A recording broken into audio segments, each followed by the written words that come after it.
Okay, everyone, what's up? We're back, and we're going to set up our own character today. So I'm going to set up a true first-person character, and I might put a switch in there to switch it to third person as well, or at least have some sort of a camera switch to look at the character from outside first person, because that's going to help us with some future things we're going to do, like setting up weapons. I'm just going to do this kind of the easy way. Now, I don't like using the UE5 mannequin. I just can't stand using that in any tutorials or doing anything like that. So I'd rather just use something from Mixamo from this example. So I'm going to head to Mixamo and we're going to import a character and some animations to get started here. So if you've never used Mixamo before, it's not bad. You can get characters. They have different characters you can select, pick from. I'm just picking this archer here and we're going to get some animations with it. Again, there's a lot of different ways to do this. So this is just the way that I'm going to do it. I'm just going to download this character. And what I do first is I'm just going to download the T-pose here. And we just downloaded that T-pose. So now that T-pose is going to be my skeletal mesh that I'm going to use for all of my animation stuff. So now once I have that skeletal mesh, now I can just pick whatever animations I want. I'm going to look for an idle animation, and then we can just pick any idle animation that we want. We can come in here and just tweak the arm length, the arm spacing a little bit. We can do whatever we want here. So I'm just going to grab an idle, a walk, run, maybe a walk backwards, strafe right, left, just some basic general things here. And then for any of our movement animations, like let's just say we get a walk here. For any of our movement animations, I'm going to click in place. Okay. And then the animation should just play in place here. Now, I don't like using root motion. I know some people do, and that's kind of its own headache in itself. So if you want to do root motion, go for it. Root motion can look really good, but it's a lot trickier to set up. So I'm going to go download these animations and I'll show you how to get them into Unreal next. So I'm going to go inside the folder that I made called Mesh, and I'm going to import that first T-pose that I downloaded. So that's going to be the character's name here. So this should give me my skeletal mesh for this asset. So I'm going to click that. We're going to open that up in here. We want to make sure skeletal mesh is checked, import mesh is checked. Make sure that our scale size is set to 1, and I'm going to import all. And then that should give us a skeletal mesh, a physics asset, a skeleton, materials. So I'm going to just take the material and the texture. I'm going to move that into my material folder. It gave me 2 animations for the T-pose. I'm not going to be using either one of them, so I'm just going to delete those. And then I'm going to go in the animations folder I made, and I'm going to start bringing in the animations. So I have an idle, I have a walking, a running, walking backwards, left strafe, right strafe, left strafe, walk, right strafe, walk, and a run backwards. So that's what I took there. So I'm going to open those. And then it's going to ask me for a skeleton now. So I'm going to pick the skeleton that I just downloaded. So that's my archer skeleton that I just downloaded from Mixamo. So I'm going to click that. I'm going to make sure that the scale is again set to 1. And I'm just going to import all here. And it's going to bring in all of these animations. And it's going to link them to that skeleton. So just like that, all the animations are in. Everything should be set up and working here. So one thing I want to do real quick is just bring that skeletal mesh in here just to check it out and make sure everything is fine. And that's the skeletal mesh that I'm going to be using. And if we want, we can bring in some animations too, and we can check them out. So there's the idle and the walking. So if I jump in and play, you can see that's kind of what we have here. So everything looks good. The materials look a little shiny on it.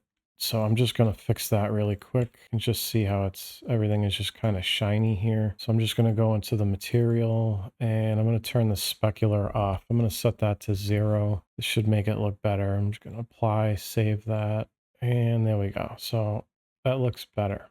So now from here, we got to start setting some stuff up. So I'm going to go back into the folder. So I'm going to add, we're going to do right click. We're going to go animation. We're going to add an animation blueprint, and it's going to ask us what skeleton do we want to be the base for this. So I'm going to pick the character that we just made, and I'm just calling that my archer anim BP. That'll just be the name of this. And then I'm going to go right click, go back into animation, and we're going to do a blend space. And same thing, we're going to pick our skeleton, and I'm just going to name this archer blend. Rename this character blueprint to Archer BP while I'm in here. So now the first thing we're going to do is go into the blend space. Now I'm not going to be setting up any directional stuff in here, but I might want to do that in the future. So that's why we're doing the the 2D blend space here. So we have over here, we have our access settings. So we have vertical and horizontal. I'm just going to come over here, and under horizontal, I'm going to call this direction. And again, I'm not going to be using this right now. I might set this up for something in the future here. So we're just going to do this. So I'm going to minimum access value. We're going to do minus 180, and then we're going to go to maximum 180. So it should be minus 180 to 180. Then under vertical access here, this is going to be my speed. So I'm going to say speed, and I'm going to give it 0 to 600. Usually works good. And then I'm going to scroll down a little bit to smoothing here, and we have weight speed. So I'm going to put this to 2. Usually something around 2 works good here. We can tweak that. That's going to be how it's going to blend in and out. So now with that stuff set, we can just populate this graph here with our animations. So all I'm going to do, we should see all of our animations that are associated with this skeleton in here. So I'm going to highlight, we're just going to drag in some stuff here one by one. So I'm going to pull in the idle. And now if I'm dragging it in and I hold shift, it's going to snap to the closest point. So what I'm going to do is just snap it to the center and the middle here. And you can see it snaps down there, and now our character's in idle. I'm going to do the same thing with the running. So I'm going to take running in, hold shift, and now you see that that's snapping. I'm going to snap it all the way in the center on the top. And then I'm going to look for my walking, and we'll just snap that somewhere in the middle. Now, I've tested a lot with these Mixamo characters and thrown them into a lot of test projects, so I just kind of know that this speed is going to be a little too fast. So what I'm going to do is just click on this walking animation icon here, this little diamond, and I'm going to come up to speed, and I'm going to set mine to 175. And you can see that's going to lower it down on the graph here. So now what we should have, if you just hover your mouse over this graph and hold control, you should be dragging that little green X around. And now if we go up and down with it, you can see how this is going to blend. So if we're in idle and we come up here to walk, that's going to be how we're going to be blending. And then from walk to run. So if yours isn't doing this, there's something wrong, but you need to get this at least transitioning correctly first here. So that all looks good there. So now I'm going to grab my right strafe run, and I'm just going to snap that in on this next line right here. I'm going to get left strafe run, put that in, right strafe walk. I'm going to set that again to 175. Same with left strafe walk. Walking backwards, I'm going to put that on the side here too. And I've got the running backwards that I'm going to throw up in both corners here. And then if we want to, we can just take the idle and just put the idle on the bottom along all these points here. So now we should have something like this. So then if we hold control, we can, if we just start in the middle here, we have our idle, we have walk, we have run. We bring it over here, we have our strafe left going to our run backwards. Same thing over here, we should have strafe right going to run backwards. We have our walk going to our right strafe walk, going to walk backwards. So just kind of make sure that all of these points are doing what we want, and we should be good to go here. So our blend space is now set up. So I'm going to save that. We might come back in here and adjust something. So I'm just going to leave this open for now. So now I'm going to open up the animation blueprint we made here. Now what I like doing, because I'm eventually going to have different states in here. So I'm going to right click and add a state machine. Okay, and this is going to be just for basic movement. So I'm just going to call this basic.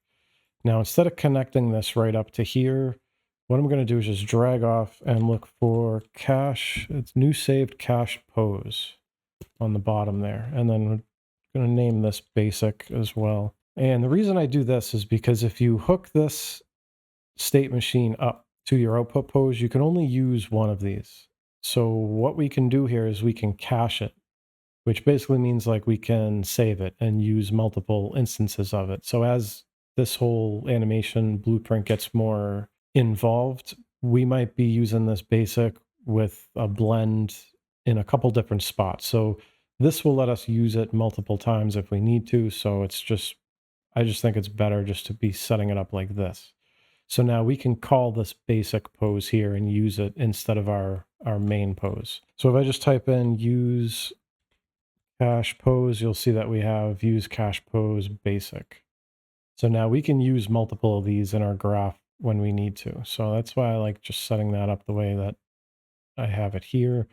And then one thing I do, I always do this before I plug this in here, I always run it to a default slot. So I always pick a default slot here.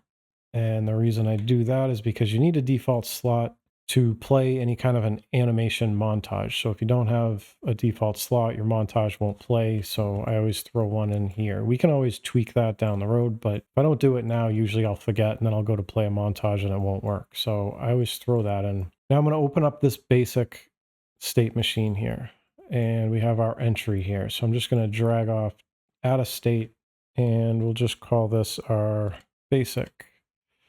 And then I'm going to open that up, and we're going to put in the blend space that we made. So that should be the only yellow orange icon you have here. So I'm going to plug that in like that. And then we have our speed and direction that we made inside that blend space. So I'm going to right click on speed, promote to variable, right click on direction, promote to variable. And now we have these two variables here. So now if we back out of here, we should be able to compile, save it. This should all run. Our character should be in the idle animation here. So now we got to set a couple things up in the event graph. And again, everybody does this different. I'm just going to show you the way that I do it. It's just a quick, easy way to get everything working. If you have a better way, then go right ahead, use it. We have to get these variables working here. So I'm going to set my speed off this event blueprint update animation here.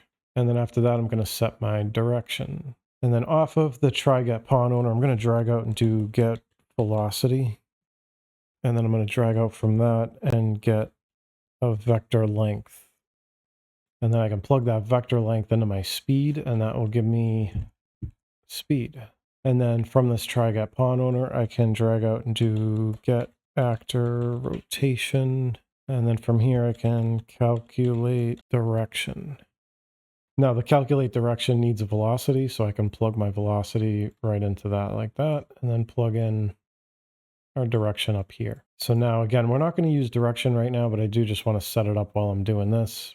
So we should be set up here. And then one more thing I want to do while I'm in here that I normally do is I'm going to cast to the player, because we're going to need variables from the player to change our states and do different things like that. Now, I don't throw my cast into here because this is going to function like a tick. So this is going to repeatedly be firing to check our speed. So I'm going to come up here and I'm going to look for initialize, and we should see event blueprint initialize animation. So I'm going to get that. And then I'm just going to copy this try get pawn owner here. And we'll use that for our cast. So I'll cast to, and I changed the name of my blueprint to Archer BP. So I'm going to cast to Archer BP, plug that in. I'm going to promote that to a variable. So now our animation blueprint should be all set up. So now if we go into our blueprint, our character blueprint here, we can go to the viewport and you can see we have our arms. So I'm going to delete the arms because we do have two meshes in here. If you use the default first person template, they give you two meshes. So one of them has the arms on, one is just a blank character mesh. So I'm going to delete the arms, get rid of them.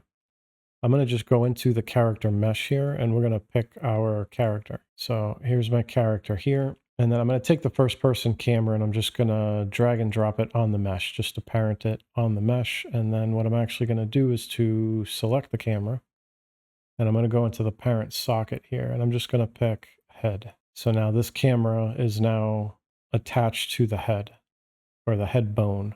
And then I just reset everything back to 0, and then that's kind of what I have there. So now I just move the camera into position as best I can here. So make sure camera's selected. I'm just going to rotate it back into position and just kind of move it to where I think it's good. We can always come in here and adjust it. Now, if I select this Archer BP up here, we can pick what animation blueprint we want to use. So I'm going to pick the one we just used, the Archer Anim BP.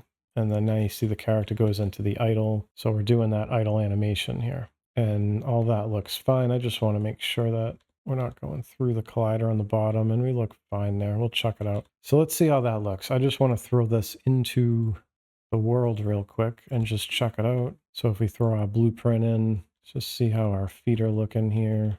And we actually could go down a bit because we're hovering a little bit here. So that looks fine there. So I'm going to compile, save it. Now I can delete that character blueprint out of the world there.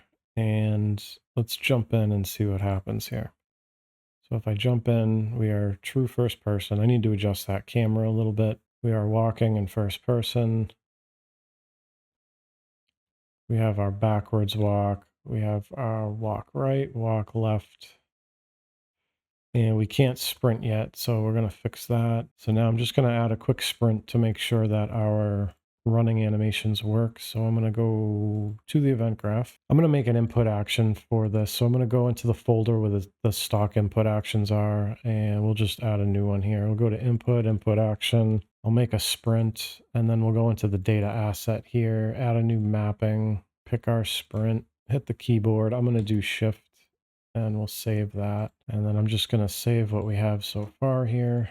Go back to our blueprint event graph, and now we should be able to look for our sprint. So if I do IA sprint, now I'm going to like properly set sprint up in a later episode, but what I'm going to do is just take character movement, drag off, set max walk speed. I'm going to set that to 600. I'm going to copy, paste that.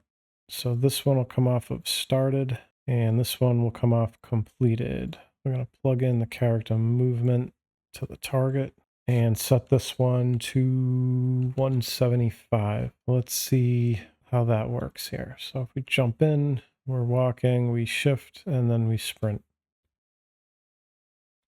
So we have a basic run now. And then if I walk right and sprint, we should have our right run. So the one last thing I think I want to do is I'm going to set up a camera switch here. So I'm going to go into the viewport. I'm going to select the mesh, and I'm going to add a spring arm in here. And then on that spring arm, I'm going to add a camera. And then let's just see what our settings are like here. So I think I'm going to run this, let's see. So the spring arm needs to get rotated a little bit. So I'm going to move it back like that. Move it up, and I think I'm going to move it in a little, and then we're going to do pawn control rotation. All right, so I'm just going to see what's going on with this here. So I'm going to jump into the event graph. I'm going to pull out both cameras. So we have that's our side cam, our third person cam, and our first person cam.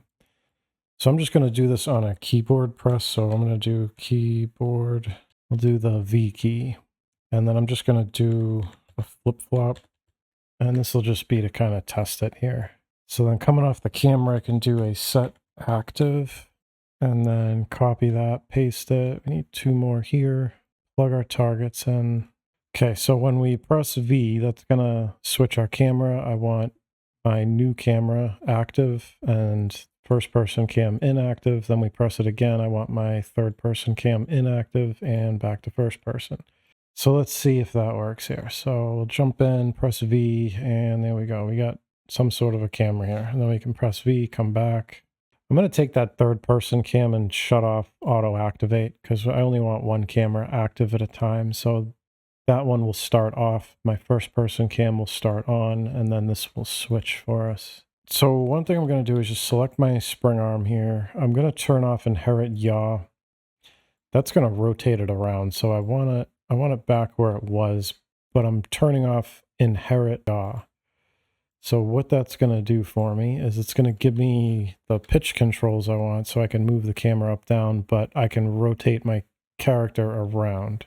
So it's not going to move the camera around on the yaw. It's going to let me move the character. This is how I want to set it up because I want to be able to see my animations that I'm doing for equipping, unequipping weapons, stuff like that. And this will let me kind of check out how everything is set up here. So the only thing I want to do is just maybe hide my center dot when I'm in third person. But we are working. We've got true first person. We have basic controls here, animations. So I think that's going to be it where I'm going to leave it for this time. So we have a character setup, first person with a third person switch. We have animations. We have basic sprinting. So I think that's going to be it for this time. So thanks for watching and see you next time.